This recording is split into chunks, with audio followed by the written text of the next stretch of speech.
Model verbs, સહાયકારક ક્રિયાપદ.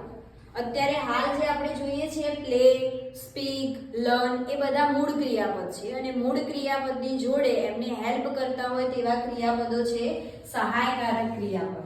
અને સહાયકારક ક્રિયાપદ કુલ 5 છે. એમાં પહેલું છે કેન. તો કેન એટલે કરી શકું. એટલે એવું કહી શકાય કે આઈ કેન પ્લે ક્રિકેટ. તો હું ક્રિકેટ રમી શકું છું. જે શકવું એટલે આપણે અહીંયા લખવું પડે કે આઈ કેન પ્લે ક્રિકેટ. એમાં જે આ કેન છે એટલે એને કહેવાય કરી શકવું. એટલે કે હું રમી શકું છું. તો કઈ ગેમ રમી શકું છું? તો ક્રિકેટ. તો હું ક્રિકેટ રમી શકું છું. જ્યાં આગળ પ્લે જે છે એ મૂળ ક્રિયાપદ અને જે એની જોડે જે એની હેલ્પ કરે છે એને મદદરૂપ થાય છે એને કહેવાય કેન. અને એને આપણે નકારાત્મક બનાવવું હોય તો કેન નોટ. અને બીજો એક છે એને શોર્ટ ફોર્મમાં લખવું હોય તો કાન્ટ. આ બે શબ્દો આપણે એની અંદર યુઝ કરી શકીએ છીએ.